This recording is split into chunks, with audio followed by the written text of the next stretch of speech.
চিঠিটা হাতে নিতেই আমার শরীরে শেকিং শুরু হয়ে গেছে যে এইরকম চিঠি তো আমি আশা করি নাই। যখন চিঠিটা পড়লাম তখনই দেখলাম শুধু আমাকে না, আমাদের কমিউনিটিকে রাজার পক্ষ থেকে ধন্যবাদ জানানো হয়েছে।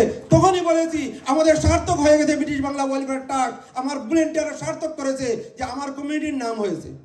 আমরা তৌফিক অনুযায়ী all of us must make some contribution. আমরা তো শুধু ডিনার খাওয়ার লেগে আইছি না, আমরা আইছি শরীক হইতাম, আমরা ইন্ডিভিজুয়াল আখেরাত লেগে আমরা শরীক হইতাম, দুনিয়াত বাড়ার লেগে শরীক হইতাম, আখেরাত লেগে আমরা শরীক হইতাম। সো উই মাস্ট ইনশাআল্লাহ। জানি আজকের এই অনুষ্ঠানের উদ্দেশ্য, আমরা ধাপে ধাপে এই অনুষ্ঠানের উদ্দেশ্যকে আরেকটু বড় করে সবার সামনে তুলে ধরব। তবে অনুষ্ঠানের শুরুতেই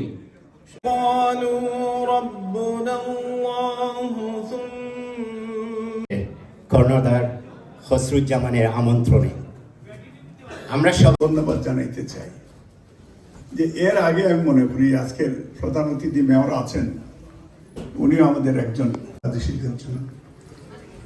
আজকে খসরুর মতো করে করে জন্মায়, তাহলে এই যে চ্যারিটি যেটা বিগিন এট হোম, এডুকেশন, কারণ আজকে ওয়ার্ল্ড গেছিলেন স্পেশালি দেশ নেত্রী বেগম খালেদা জিয়া, ওনার জন্য আমরা প্রাউড যে উনি বাংলাদেশের মানুষের কল্যাণে, উনি জনস্বার্থে হিউম্যান রাইটস এইসব বিষয়টা নিয়ে স্পেশালি 3বারের প্রধান উনি পৌঁছাবেন ইনশাল্লাহ। সবার কাছে দোয়া চাইছি যে সংগঠন আমি জানি Khasru is also one of দি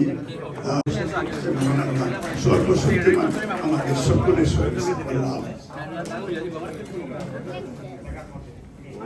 অসংখ্য ধন্যবাদ। এই বক্তব্য রাখবেন খুব শীঘ্রই অন্যান্য অতিথিদের বক্তব্যের আগে। আপনারা জানেন সিলেটে এখন অনেকগুলো চ্যারিটি বড়ভাবে হচ্ছে, যে ধরেন আপনার একটা এখন কেয়ার হোম একটা হবে, এবং আমাদের নবাব ভাই স্পেশাল নিডস যারা অটিস্টিক আছেন তাদের জন্য একটা হসপিটাল করার চেষ্টা করছেন। সো এই যে একটা ইউনিক ইনিশিয়েটিভ নিয়ে দিব, এবং আমি আমার 2টা অর্গানাইজেশন আছে, এগুলা থেকে যেহেতু আমি আমরা যখন এই চ্যারিটি আসলে আমরা কখনো কারোর কাছে ওপেনলি আমরা চ্যারিটি ফান্ডরাইজিং করতে যাই নাই। রাখুন, আমরা চাই মা বাবাকে আপনার সাথে রাখুন, কিন্তু আমরা যাদেরকে দিব, আমরা নাম দিয়েছি প্যারেন্টস কেয়ার, মা বাবাকে যাদেরকে নিয়ে আসবো আমার মার মতো আমার বাবার মতো করে রাখবো ইনশাআল্লাহ। কদরউদ্দিন কে আছেন? কদর ভাই আজ পরে সার্টিফিকেট গ্রহণ করবেন জনাব কদরউদ্দিন। পরে রোজা আমরা সবাই যেন চেষ্টা করি এই পবিত্র রমাদানের মধ্যেই আমাদের যে প্লেজ আছে সেই রাসূলুল্লাহ সাল্লাল্লাহু আলাইহি সাল্লামের দোয়ার তুফাইলে কবুল আর মঞ্জুর ফরমাও। সুবহান রাব্বিকা রাব্বিল ইজ্জাতি আম্মা ইয়াসিফুন ওয়া সালামুন আলাল মুরসালিন ওয়াল হামদুলিল্লাহি রাব্বিল আলামিন। জাযাকাল্লাহু আহসানাল জাযা।